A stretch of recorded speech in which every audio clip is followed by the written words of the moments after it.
Hi. இப்போது ரெண்டாவது தடவை ஒரு 6 விசில் வச்சதுக்கப்புறமா நான் இப்போ மறுபடியும் ஓப்பன் பண்ணி எடுத்திருக்கேன். இது எப்படி இருக்குதுன்னு பார்க்கலாம். நல்லா வெந்திருக்கு இந்த தடவை. நல்லா பருப்பெல்லாம் நல்லா மலர்ந்து மசிஞ்சிருக்கு. காயும் நல்லா அழகாக வெந்து சேர்ந்துருக்கு.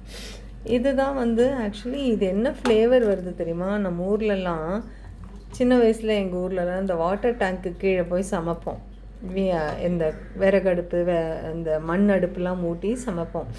அது எல்லா காய்கறியும் போட்டு அரிசி பருப்பு எல்லாம் கொண்டு போய் போட்டு மசாலா பவுடர்லாம் எதுவுமே போட மாட்டாங்க.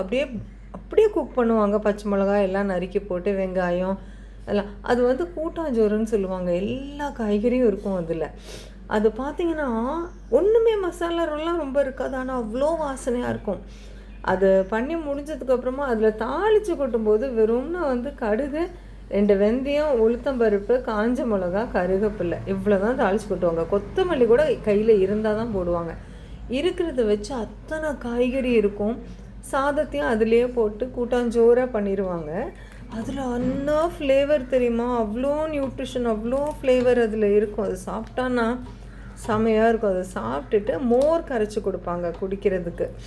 ஸோ இந்த ஃப்ளேவர் எனக்கு அதை ஞாபகப்படுத்துது.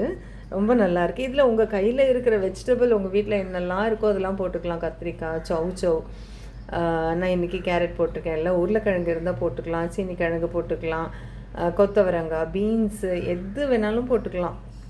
இது ஒரு கதம்ப கூட்டு மாதிரி. பட் நான் இன்றைக்கி என்ன பண்ணியிருக்கேன், நல்ல துவரம்பருப்பு நிறைய போட்டு கோவக்காய் தக்காளி கேரட்டு இது 3 போட்டு கொஞ்சம் வெந்தயத்தை வறுத்து பொடி பண்ணி இதில் போட்டிருக்கேன். அப்புறமா சாம்பார் பொடி போட்டு இறக்கியிருக்கேன். அது இதில் சாம்பார் பொடி போட்டதுனால நான் புளி விடலை. கண்டிப்பாக சாம்பார் பொடி போட்டு பண்ணும்போது இதில் தக்காளி கொஞ்சம் நிறைய சேர்த்ததுனால நான் இன்றைக்கி புளி விடலை. அது ஒரு இந்த டேங்கி டேஸ்ட்டு அது கொடுத்துரும். புளி கொடுக்கக்கூடிய டேஸ்ட்டு அது கொடுத்துரும். ரொம்ப ஃபஸ்ட் கிளாஸாக வந்திருக்குங்க.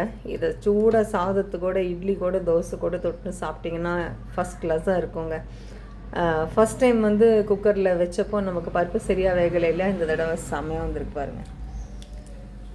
அப்படியே எடுத்து நான் சாப்பாடு இப்போ பரிமாற போகிறேன். அவ்வளோதான். தேங்க்யூ.